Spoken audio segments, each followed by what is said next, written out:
విషయంలో మీరు అద్భుతకాలం చేస్తారు. లయపరచమని వేయిస్తామని ప్రార్థిస్తున్నాం తండ్రి. ప్రకటన 12వ అధ్యాయం 1 నుంచి 6 చదువుతున్నాం. అప్పుడు పరలోకమందు ఒక గొప్ప సూచన కనబడెను. అదేదనగా సూర్యుని ధరించుకున్న యొక్క స్త్రీ ఆమె పాదముల కింద చంద్రుడును, శిరస్సు మీద 12 నక్షత్రముల కిరీటమును ఉండెను. ఆమె గర్భిణి అయి ప్రసవేదన పడుచు ఆ నొప్పులకు కేకలు వేయుచుండెను. అంతటా పరలోకమందు ఇంకొక సూచన కనబడెను. ఇదిగో ఎర్రని మహాఘట సర్పము, దానికి 7 తలలను 10 కొమ్మలను ఉండెను. దాని తలల మీద 7 కిరీటములు ఉండెను. దాని తోక ఆకాశ నక్షత్రములలో 3వ భాగం నిడిచి వాటిని భూమి మీద పడవేసింది. కననేయున్న ఆ స్త్రీ కనగానే ఆమె శిశువును మింగివేయాలని ఆ ఘట సర్పము స్త్రీ ఎదుట నిలిచిండెను. సమస్త జనములను ఇనుప దండముతో ఏలనయున్న యొక్క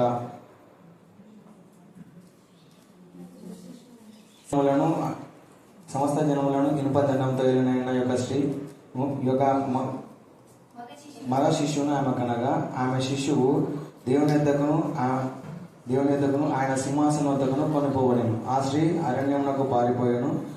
అచ్చట వారు 1260 దినములు ఆమెను పోషిపోవాలని దేవుడు ఆమెకు ఒక స్థలము సిద్ధపరిచించాను. దేవుడి యొక్క పరిశుద్ధాత్మ దీవించింది. కనబడెను. అదేదనగా సూర్యుని ధరించుకున్న యొక్క స్త్రీ ఆమె పాదముల క్రింద చంద్రుడు, శిరస్సు మీద 12 నక్షత్రముల కిరీటమును ఉండెను.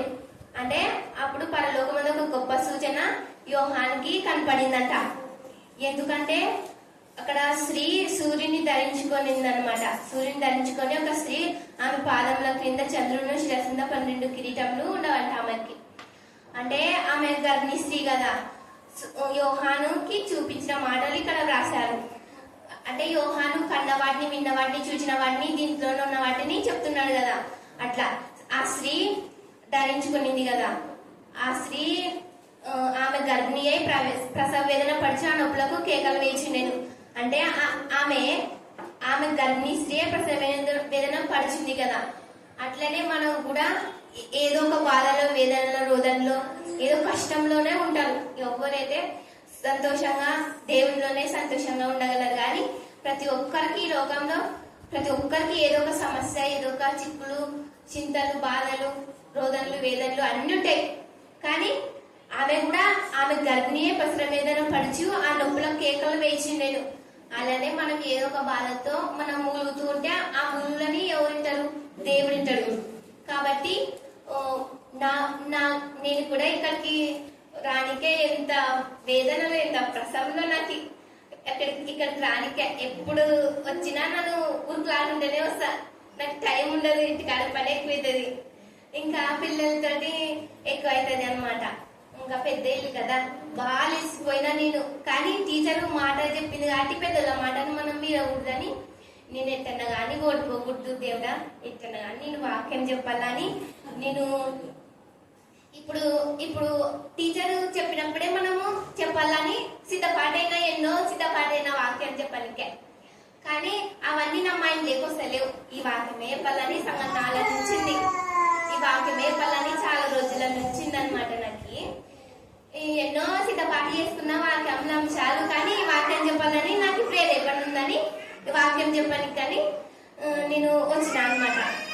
నేను చాలా అలసిపోయినా, కానీ ప్రాణం బాగాలేకుంటే మనం షమ్ము కూడా మొయ్యలేం, బింద కూడా మొయ్యలేం. కానీ నేను ఎన్నో పనులు చేయగలను. దేవుడు నాకు అంత శక్తిని ఇచ్చినాడు.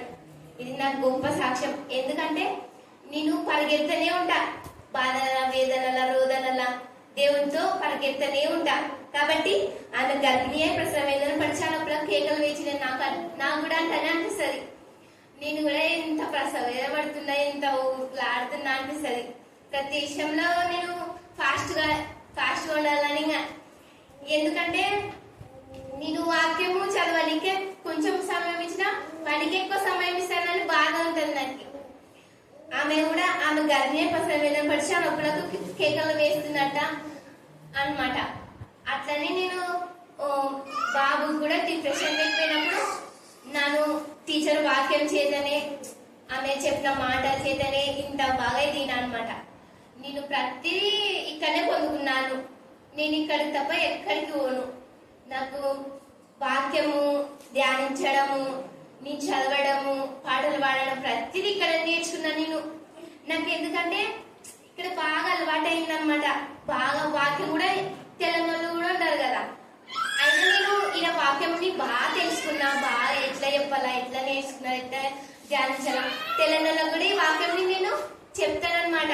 అంటే నాకు ప్రతి అధ్యాయం ప్రతి వచ్చిన త్వరగా అర్థమవుతుంది. ఎందుకంటే నేను టీచర్ వాక్యం ఇన్ని నా మైండ్ లో ప్రతి వచ్చిన సెట్ అయిపోయింది అనమాట. ఇంకా ప్రతిదీ మర్చుకుంటది, అది ఇక్కడ ఉండేది కూడా మర్చుకుంటది, కానీ చదవలేకపోతా. ఒక్క అధ్యాయం గంటలు గంటలు అర్ధ గంట సేపు అదే చదువుకుంటానే అర్థమయ్యే వరకు ధ్యానిస్తూనే ఉంటా. అట్లా అనమాట. ఆమె గర్భిణి అయి ప్రసవ పరిచినప్పుడు కేకలు వేస్తూ ఉంటది. నేను కూడా ఎక్కువ నాకు వాక్యంలో ఉండాలా, చదవాలా, ధ్యానించాలని ఎక్కువ మైండ్ అదే బాధనే ఉంటది అనమాట. అంతటా పరలోకమందు ఇంకొక సూచన కనబడేను. ఇదిగో ఎర్రని ఘట సర్పము. ఆ ఎర్రని ఘట సర్పము అంటే ఈ ఘట సర్పం లాగా మనకి ఎంతో మంది వెనక దొబ్బుతూనే ఉంటారు మనని. సన్నిధి రాకుండా, దేవుని మాటలు వినకుండా, చదవకుండా, ధ్యానించకుండా అందరూ ఏదో ఒక పని పెట్టుకుంటా, ఏదో ఒక మాట అనుకుంటా, మాటలు పెట్టుకుంటా, ముచ్చట్లు పెట్టుకుంటా ఉండాలంటారు. కానీ వాక్యం కాడికి వస్తారని పారిపోతారు. మన కాడ నుంచి వాక్యం జరుగుతుందామా అంటే పారిపోతారు, ప్రార్థన చేస్తుందామా అంటే పారిపోతారు. ఎంతన్నా లోక ముచ్చట్లు చెప్తే అట్టనే కూసుకుంటారు అనమాట. అట్టనే ఇక్కడ అంతటి పరలోక మంది ఇంకొక సూచన కనబడాను. ఇదిగో ఎర్రని గడ్డ సర్పము. ఆ సర్పం లాగా అన్నమాట. దానికి 7 తలలను 10 కొమ్ములను ఉండేను. దాని తలల మీద 7 కిరీటములు ఉండేను. దాని తోక ఆకాశ నక్షత్రములలో 3వ భాగం నీచి వాటిని భూమి మీద పడవేశాను. అంటే దాని తోక ఎందుకు ఆకాశంలో నుండి నక్షత్రంలో 3వ భాగం నీచి వాటిని భూమి మీద పడవేశాను అంటే అది యెషయా గ్రంథంలో 14వ దాంట్లో ఉంది కదా. 12వ వచనంలో చదువుకుందాం కొంచెం ఉండి. ఆ కననయ్యున్న ఆ స్త్రీ కనగానే ఆమె శిశువులు మృంగివేయవలనని ఆ ఘట సర్పం స్త్రీ యొద్ద నిలిచిండెను. అంటే దాంట్లో ఒక ఆకాశ నక్షత్రంలో అంటే యెషయాలో చూసుకుందాము. తేజో నక్షత్రమా, రేకువ చుక్క, నీవెట్లు ఆకాశం నుండి పైతివి.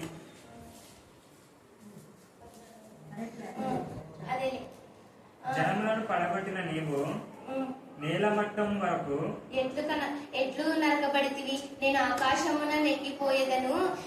దేవుని నక్షత్రములకు పైగా నా సింహాసనంలో హెచ్చింతును. ఉత్తర దిక్కుననున్న సభా పర్వతం మీద కూర్చుందును. మేఘమండలం మీద కెక్కుదును. మహోన్నతునితో నన్ను సమానునిగా చేసుకుందునని నీవు మనసులో అనుకుంటావు కదా. నీవు పాతాళమునకు నరకంలో ఒక మూలకు త్రోయబడితే అంటే అది దేవుణ్ణి కంటే ఎక్కువగాలని మనసులో నేర్చుకుంచుకునింది. అంటే ఆదికాండంలో కూడా మనుషులు గోపురం కట్టుకుంటారు కదా, అంత మాదిరి అనమాట. అట్లా చేయకూడదు కదా. దేవుని కంటే ఎక్కువ కావాలని మనం ఎప్పుడు అనుకునకూడదు. ఎందుకంటే అది గర్వం అంటారు కదా. దేవుని బిడ్డలు తగ్గించుకుంటేనే మనం దేవుని బిడ్డలు అని అందరూ అంటారు అనమాట. మనం తగ్గించుకోకపోతే సైతాన్ బిడ్డలు సైతాను అంటారు అనమాట. అట్లా ఆది కాండంలో కూడా వాళ్ళు దేవుని కంటే ఎక్కువ కావాలని అట్లా హెచ్చించుకుంటూ వాళ్ళు గోపురం కట్టుకునేటారు కదా. కానీ పడిపోతారు, ఎందుకంటే దేవునికి ఇష్టం లేదు కాబట్టి దాన్ని పడిపోతారు.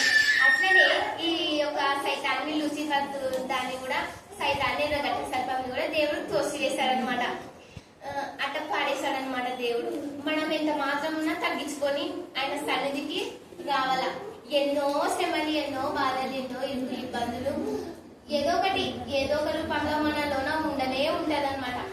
అవన్నీ మనం ఎదుర్కొంటూ రావాలంటే ఏం చేయాల? వాక్యం చేసుకున్నలా, ప్రార్థన చేసుకున్నలా, మనం తగ్గించుకున్నలా.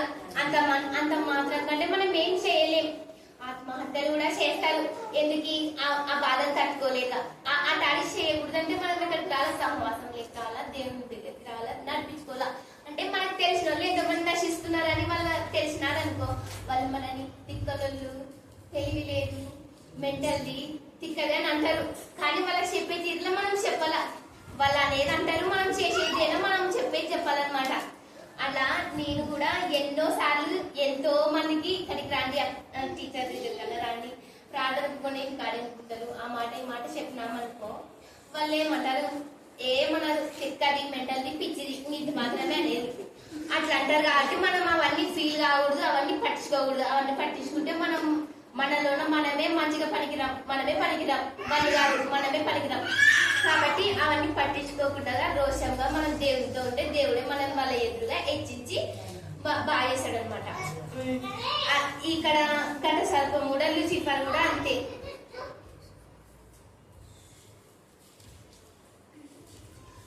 దానితో ఆకాశ నక్షత్రం 3వ భాగం నీచి వాటిని భూమి మీద పడవేసింది.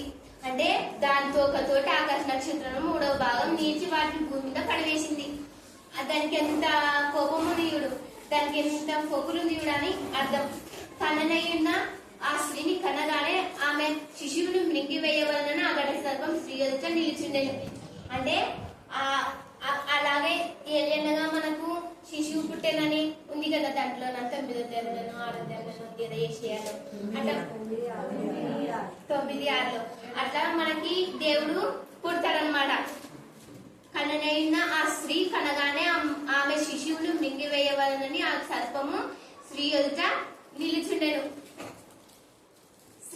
నిలిచింది. ఎందుకంటే ఆ మగ శిశువు పుట్టినాడనుకో మన పిల్లలు మంచిగా ఉన్నారనుకో ఇతరులకు చూడలేరు. కాబట్టి మనం పిల్లల్ని ఎక్కడికి పంపించకూడదు, ఎవరి పంపించకూడదు. మన పిల్లల్ని దేవుని బిడ్డలుగా చేస్తే మన పిల్లల దగ్గర వాళ్ళే వస్తారు. అంతేగాని వాళ్ళంటివో వీళ్ళంటివో వాళ్ళు అది ఇస్తారు ఇది ఇస్తారు అని ఆశపడకూడదు. మనం ఎంత మాత్రం దేవుని సన్నిధికి నడిపించాలా, దేవుని మాటలు చెప్పాలా, దేవునితో నడిపించాలా. మనం వేరే వాళ్ళది ఏం ఆశించకూడదు అట్లనమాట. సమస్త జనములను ఇనుపదండంతో ఏలనైన యొక్క మగ శిశువుని ఆమె కనగా ఆమె శిశువుని దేవుని యొద్దకు ఆయన సింహాసనం వద్దకు కొనుక్కోబడను. మనం కూడా దేవుని దగ్గరికి కొనుక్కోబడడానికి కష్టపడాల. నేనంటే కుమారుని కనుక ముందు వాక్యము ప్రార్థన ఎవరిని పట్టించుకోలేను, ఎవరితో మాట్లాడలేను. కానీ నా భర్త అట్లా కాకున్నాడని నేను మస్తుగా బాగా టెన్షన్ చేసిన. అందుకోసమే నేను డిప్రెషన్ లేకపోయినా అందరు దయం పట్టింది, అది పట్టింది, ఇది పట్టిందని అందరు నన్ను పుకార్లు లేపినారు. అయితే మన టీచర్ నన్ను నమ్మింది, టీచర్ నన్ను డిప్రెషన్ లేకపోయిందని చెప్పింది. నా ఆత్మని నరకం లేకపోకుండా నేను నశించిపోకుండా నన్ను కాపాడింది. ఇది నిజమైన సాక్ష్యం. ఎందుకంటే నేను బాగా నా భర్త గురించి ఆలోచించాలంటే నేను డిప్రెషన్ లేకపోయినా, కానీ బాబుని మాత్రం వాక్యంలోనే ప్రార్థనలోనే ఎక్కడికి వెళ్ళాను, ఎవరితో మాట్లాడలేదు. వాక్యం ప్రార్థన ఎట్లయినా విని దేవుని బిడ్డని చేయాల. ఎవరు నేను పనికొచ్చలేను, నా బంధువులు, నా తల్లిదండ్రులు, నా అత్త మామలు ఎవరు దేవుని బిడ్డలాగా లేరు. నా బిడ్డనన్నా దేవుని బిడ్డలాగా ఉండాలని ఎక్కువ నేను ప్రార్థనలో వాక్యము ఎప్పుడు సన్నిధికి వచ్చినా కనే వరకు సన్నిధికి వచ్చిన మా అమ్మ అయితే నన్ను అసలు పని చేస్తాం కానీ నా పని చేసేది అంటారు. ఎందుకంటే నేను వాక్యం చదివేదే కనబడుతుంది కానీ నేను పని చేసేది ఎవరికి కనబడదు. కానీ దేవుడు నన్ను చూసినాడు కాబట్టి నాకు 2 బిడ్డల్ని అన్నిటి నుంచి ఎప్పటికప్పటికి ప్రతి సహాయం చేసినాడు దేవుడైతే. మనుషుల సహాయం నాకు ఎంతకు లేదు. వెనక్కి తిరిగి చూస్తే దేవుడు ఉన్నాడు. అసలు నాకు ఎవరు సహాయం లేదు. ఎందుకంటే చదువులోనైతే ప్రతి విషయంలోనైతే దేవుడే నాకు తెలివి చెప్పినాడు. దేవుని మాటలే, వాక్యమే, ఎంత దేవుని మాటలే అంతే అనమాట. ఆ స్త్రీ అరణ్యమునకు ఇనుపదండంతో అనేది కదా. కీర్తనలో 1వ అధ్యాయం చదవండి కింద. కీర్తనలో 2వ అధ్యాయము, కీర్తనలు 2వ అధ్యాయము 9వ వచనం. ఇనుపదండంతో నీవు వారిని నలుగగొట్టేదవు, కుండను పగలగొట్టినట్టు వారిని ముక్క చెక్కలుగా పగలగొట్టేదవు. అంటే ఇనుపదండంతో నీవు వారిని నలుగగొట్టేదవు అంటే ఎంత? మనం వాక్యంతోనే చెప్పలేదైనా. భక్తిహీనులకి మనం వాక్యంతోనే చెప్పాలి. వాక్యం అయితే వాళ్ళకి అర్థం ఎంత కాదు. కాబట్టి మనం చెప్పేది చెప్పాల. ఇనుపదండంతో నీవు వారిని నలుగగొట్టేదవు, కుండను పగలగొట్టినట్టు వారిని ముక్క చెక్కలుగా పగలగొట్టేదవు. అంటే నీవు వారిని నలుగొట్టేదవు అంటే ఒకరొకరు అర్థం లేని మాటలతో నలుగొడుతుంటారు, గలీజ్ మాటలతో. కానీ దేవుని బిడ్డల కాడ అడవి రావులే, వచ్చినా అనరు, అమ్మాయి దగ్గర రావు. ఎందుకంటే దేవుడు ఆత్మ ఉంటుంది, దేవుని మాటలు ఉంటుంది, దేవునితో నడుస్తుంటాం కాబట్టి. ఇనుపదండంతో నీవు వారిని నలగొట్టేదావు, కుండను పగలగొట్టినట్టు వారిని ముక్క చెక్కలుగా పగలగొట్టేదావు. మనము కుండను పగలగొట్టకపోయినా మనం మృదువైన మాటలు మాట్లాడి చెప్తే చాలన్నమాట, మన దేవుని మాటలు చెప్తే చాలన్నమాట.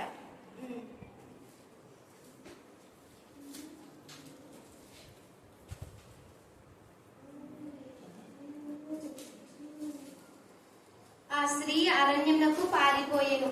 అచ్చట వారు 1260 దినములు ఆమెను పోషింపవలనని దేవుడు ఆమెకు ఒక స్థలం సిద్ధపరిచెను. ఆ స్త్రీ అరణ్యమునకు పారిపోయాను అంటే ఆ స్త్రీ అరణ్యంలోకి ఎందుకు పారిపోవాల్సి వచ్చిందంటే ఆ సైతాన్ లూసిఫర్ అంత బాధ పెడుతుంటది ఆమెని, కాబట్టి ఆమె అరణ్యంలోకి పారిపోవాల్సి వచ్చింది అన్నమాట. అట్టనే మనము ఎక్కడికి పారిపోలేము, దేవుని సన్నిధికే మనం వచ్చేది. ఎందుకంటే మనకి అంత మనుషులు దేవుని దగ్గర బిడ్డలు దొబ్బుతుంటారన్నమాట. సైతాన్ మాది ఎట్లా దొబ్బుతుంటారంటే మనల్ని బాధ పెడుతూనే ఉంటారు వెంటనే. ఎందుకంటే నేను అనుభవించిన కాబట్టి నాకు తెలుసు అనమాట. ఎమ్మడెమ్మడే శోధనలు, బాధలు, వేదనలు వస్తూనే ఉంటాయి. ఆ స్త్రీ అరణ్యమునకు పారిపోయాను. అచ్చట వారు 1260 దినములు ఆమెను పోషింపవలని అప్పుడు ఆమెకు ఒక స్థలము సిద్ధపరిచి ఇచ్చాను. నాకైతే ఈ కర్ణాపీఠం సిద్ధపరిచినాడు దేవుడైతే. ఎందుకంటే నేను ఎక్కడ పారిపోవాలో నాకు అర్థమైతే లేదు, అన్ని బాధలు వస్తున్నాయి మరి. ఎందుకంటే నేను ఇక్కడికి పారిపోయి వచ్చిన దాని మాత్రం ఈడనే ఉండా. ఎందుకంటే నేను అన్ని శోధనలు, అన్ని బాధలు, అన్ని వేదనలు పడలేక నాకు దేవుడు ఇక్కడ స్థలం సిద్ధపరిచినాడు, ఏర్పాటు చేసినాడు అనమాట. ఇక్కడ నేను ఎంతో సంతోషపడతా. వాక్యం విని గాని, పాటలతో గాని, ప్రార్థనలను గాని ఎల్లప్పుడూ ప్రభువు నందు ఆనందించుడి అన్నారు కదా దేవుడు. కానీ ఒక్కొక్క అమ్మాయి ఏమని చెప్తారు, ఎందుకు నువ్వు ఒకటే టీవీ చూసుకుంటా ఉంటావు, నవ్వుకుంటూ ఉంటావు అంటే ఇంకా టైం పాస్ అది ఎంజాయ్ అది, మైండ్ ఫ్రెష్ అంట.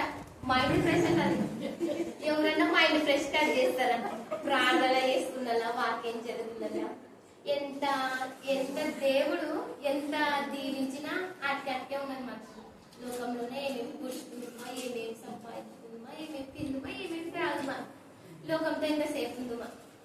అంటే మనుషుల సంతోషం ఎప్పుడు పుట్టదు కానీ దేవుని సంతోషం ఎప్పుడు ఉండదండి ఎంతో కదా.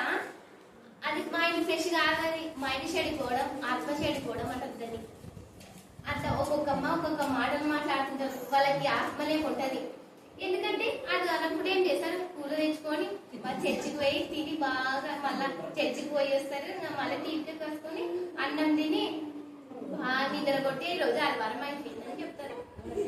ఎందుకంటే ఆత్మ లేని మనుషురాలు, ఆత్మ లేకనే, దేవుని ఆత్మ లేకనే ఒక పెద్దమైనగా దేవుడు అందుకోసం ఈ మనుషుల చెడ్డదనం ఈ భూమి మీద బహు గొప్పదన్నాడు. అట్లా అనమాట. బహు గొప్పది చెడ్డది మనుషుల అంటే వాళ్ళు ఆలోచనలు గొప్పవి, గొప్ప చెడ్డవి అన్నాడు దేవుడు. అది కడంలో ఉందన్నమాట. అంతటా పరలోకమందు యుద్ధం జరిగానమాట. అప్పుడు మరి ఒక గొప్ప ఇక్కడ 10వ వచనంలో మరియు ఒక గొప్ప స్వరం పరలోకమందు ఇలాగ చెప్తా వింటిని, రాత్రి పగలు మన దేవుని ఎదుట మన సహోదరుల మీద నేరు మోపువాడైన అపవాది పడద్రోయబడి ఉన్నాడు కనుక ఇప్పుడు రక్షణయు శక్తి రాజ్యమును మన దేవుని వాయను. అంటే పడద్రోయబడి ఉన్నాడు కదా, ఇప్పుడు రక్షణయు శక్తి రాజ్యమును మన దేవుని వాయను. ఇప్పుడు అధికారమైన క్రీస్తు దాయను. వారు గొర్రెపిల్ల రక్తమును బట్టి తాము ఇచ్చిన సాక్ష్యమును బట్టి వారిని జయించి ఉన్నారు గాని మరణం వరకు తమ ప్రాణములను ప్రేమించిన వారు కాదు. మన ప్రాణములని మరణం వరకు మనము ప్రేమించకూడదు. అందుచేత పరలోక నివాసులారా ఉత్సహించుడి, భూమి సముద్రము మీకు శ్రమ, అపవాది తనకు సమయం కొంచెమే. అంటే భూమి సముద్రము మీకు శ్రమ అని ఎందుకు అంటున్నారంటే అది భూమిని పాయలు చేసి అది గడ్డ సర్పము నీళ్లు కక్కించి పాయలు చేస్తారు కదా, భూమికి సముద్రానికి కూడా శ్రమ వచ్చిందనమాట. ఆమెకే కాదు, స్త్రీకే కాదు, భూమికి కూడా అది శ్రమ కలిగించింది గడ్డ సర్పము. భూమి సముద్రమా మీకు శ్రమ, అపవాది తనకు సమయం కొంచెమే అని తెలుసుకొని బహు క్రోధం గలవాడై మీ యొద్దకు దిగి వచ్చుచున్నాడని చెప్పాను. ఆ సర్పము ఆ ఘట సర్పము తాను భూమి మీద పడద్రోయబడి ఉండుట చూచి ఆ మగ శిశువును కలిగిన స్త్రీని హింసించింది అట్టనమాట. మనం కూడా మంచుకుంటే ఈ లోకం భలే హింసిస్తుంది. వాళ్ళ చర్చికి పోయినావులే, వాళ్ళ పాటలు పాడినావులే, ఎన్నిసార్లు పోతావు, రోజు పోతావా, ఏమంటే మాట్లాడతారనమాట. అలా హింసిస్తుంది అనమాట. అందువలన ఆమె అరణ్యంలో ఉన్న తన చోటి ఎగిరినట్లు ఒక గొప్ప పక్షి రాజు రెక్కలు 2 ఆమెకు ఇయ్యబడెను. అచ్చట ఆ సర్పమును చూడకుండా ఆమె ఒక కాలములు అర్ధకాలం పోషింపబడును. కావున ఆ స్త్రీ ప్రవాహంకు కొట్టుకొని పోవాలని ఆ సర్పం తన నోటి నుండి నీళ్లు నదీ ప్రవాహంగా ఆమె వెనుక వెళ్ళగ్రక్కెను. గాని భూమి ఆ స్త్రీకి సహకారి తన నోరు తెరిచి ఆ ఘట సర్పం తనతో నుండి గ్రక్కిన ప్రవాహంను మృంగివేసింది. అంటే ఆ స్త్రీకి సహకారి ఆ ఘట సర్పము వెళ్ళగ్రక్కిన నీళ్ళని భూమి మింగివేసింది. అంటే స్త్రీకి భూమి సహాయం చేసింది. అలానే మనకు కూడా ఈ యొక్క స్థలము మనకు కూడా సహాయం చేస్తుంది. ఎప్పుడైనా సహాయం చేస్తుంది. ఇక్కడ మనం ఎప్పుడైనా రావచ్చు, ఎప్పుడైనా ప్రార్థన చేసుకోవచ్చు, ఎంతైనా వాక్యం వినొచ్చు. ఎవరు అడ్డమే లేరు, ఎవరైనా రావచ్చు అటనమాట. భూమి అందుచేత ఆ సర్పము ఆగ్రహం తెచ్చుకొని దేవుని ఆజ్ఞలు గైకొంచు యేసుని గురించి సాక్ష్యం ఇచ్చు ఉన్నవారైన సంతానంలో శేషించిన వారితో యుద్ధం చేయడమే బయలు వెళ్లి సముద్ర తీరంన నిలిచింది. అంటే శేషించిన వారితో యుద్ధం చేయనిక అంటే లేని జనాలతో కాక ఉన్న జనాలతో కూడా అది యుద్ధం చేయనిక బయలు వెళ్లి సముద్ర తీరంన నిలిచింది. ఆ అపవాది అంటే మనకు కూడా ఎన్నో అపవాదులు నిలిచి ఉంటారు. మనము అవన్నిటికి భయపడకుండా దేవునికి అప్పచెప్తూ దేవునికే మొర పెడుతూ ఉండాల.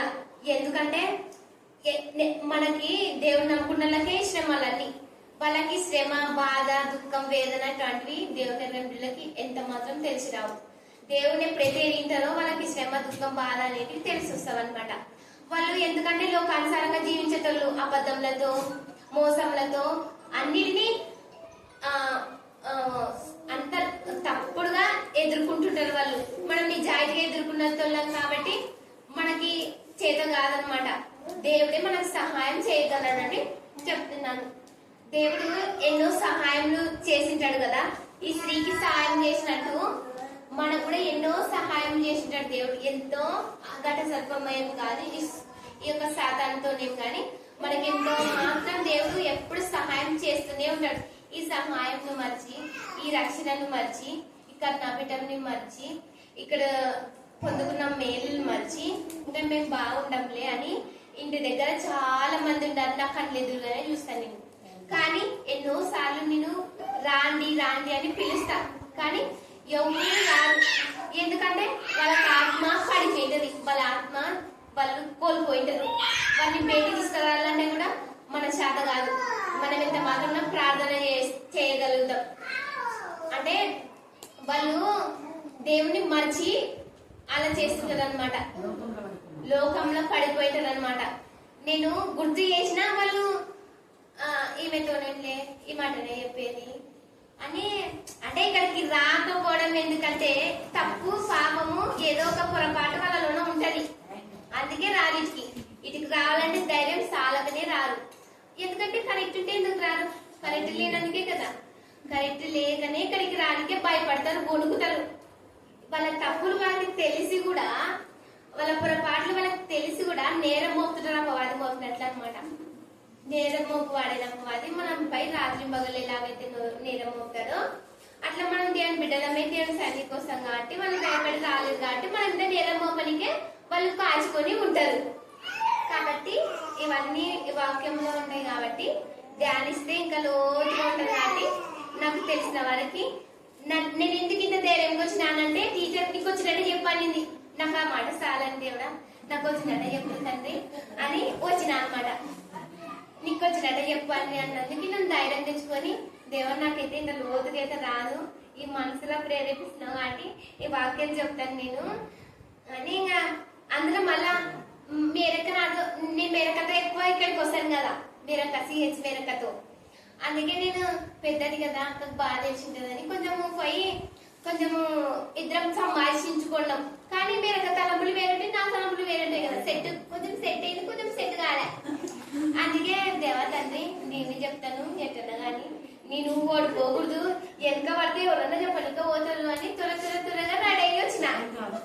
ఇంకా గెలిచిన ఈరోజు అయితే దేవుడి స్తోత్రం.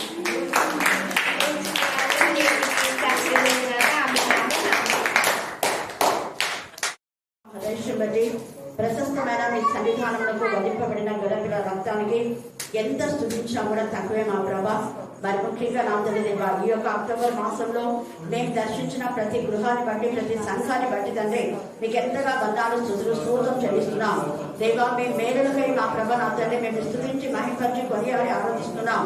అవును ప్రభ నా తండ్రి దేవా, ఎక్కడున్నా ప్రార్థన చేసినప్పుడు నా ప్రభ అనేక దుష్ట శక్తులు లయమైపోతున్నాయి. కానీ చాలా మంది నా ప్రభ విశ్వాస ఘాతకులై నా ప్రభ నీకు ఇవ్వవలసిన సమయానికి ఇవ్వలేని పరిస్థితిలో ఉంటారు తండ్రి దేవా. నా ప్రభ ప్రతి ఒక్కరిని మీరు లెక్క అడుగుతారు. కావాలి వారిని హెచ్చరించకపోతే కావాలి వారిని అందరినీ లెక్క అడుగుతారు ప్రభా. మేము హెచ్చరించినప్పుడు మా ప్రభ హెచ్చరికను స్వీకరించకుండా నా తండ్రి తమ ప్రాణములకు తామే ఉత్తరవాదులు అవ్వకుండా నా తండ్రి జ్ఞానం కలుగొచ్చమని ప్రార్థిస్తున్నాం దేవా. హెచ్చరించినప్పుడు తప్పు తెలుసుకునే జ్ఞానం మేము కలుగొచ్చమని ప్రార్థిస్తున్నాం. ఎసే మీకే చూద్దాం, మీకే చూద్దాం, మీకే చూద్దాం, మీకే చూద్దాం. ఎన్నో వారు నా ప్రభ నా తండ్రి మరి ప్రార్థనకు రమ్మని చెప్పినప్పటికీ కూడా నా తండ్రి వాక్యం వినోదు దేవా. కేవలం ప్రార్థన కోరే వాక్యం గద్దించమని ప్రార్థిస్తాం. మీరు మమ్మల్ని బాగు చేసేది వాక్యము ద్వారానే నా ప్రభా దేవా. మీ నామం శక్తివంతమైన నామం ప్రభా. మీ యొక్క నామం కంటే నీ వాక్యమును మీరు హెచ్చించున్నారు, అందుకు నేను స్తుతిస్తున్నా. వాక్యములకు ప్రథమ స్థానం ఇచ్చే బిడ్డలుగా ప్రతి బిడ్డకు జ్ఞానం కలుగుచమని ప్రార్థిస్తున్నాం. వాక్యం ద్వారా ధైర్యపరుస్తున్నారు, వాక్యం ద్వారా స్థిరపరుస్తున్నారు, వాక్యం ద్వారా బలపరుస్తున్నారు. వాక్యము ద్వారా మాత్రమే మీరు స్వస్థపరుస్తున్నారు తండ్రి స్తోత్రం. ఇప్పుడు వాక్యం చెప్పే బిడ్డను కూడా నా తండ్రి వాక్కుతో మీరు నింపుతున్నారు, మేము స్తుతిస్తున్నాం దేవా. నిజంగా ఇక్కడ చెప్పే ప్రతి బిడ్డ వాక్యము కాక వద్దని ఏది వద్దని చెప్పకుండా వారిని మీ జ్ఞానాత్మతో మీరు నింపి వారి నాలుకను మీరు తాకుతున్న విధానం బట్టి మేము స్తుతిస్తున్నాం స్తోత్రం. వాక్యములకు ప్రథమ స్థానం ఇస్తున్న దేవా, మీకు మరొకసారి బంధాలు స్తోత్రం చెల్లిస్తున్నాం దేవా. అక్టోబర్ మాసం అంతలో మీరు చేసిన మేడను బట్టి మేము స్తుతిస్తున్నాం. అక్టోబర్ మాసంలో వాక్యం చెప్పిన ప్రతి బిడ్డను బట్టి మేము స్తుతిస్తున్నాం. ముఖ్యంగా నా ప్రభ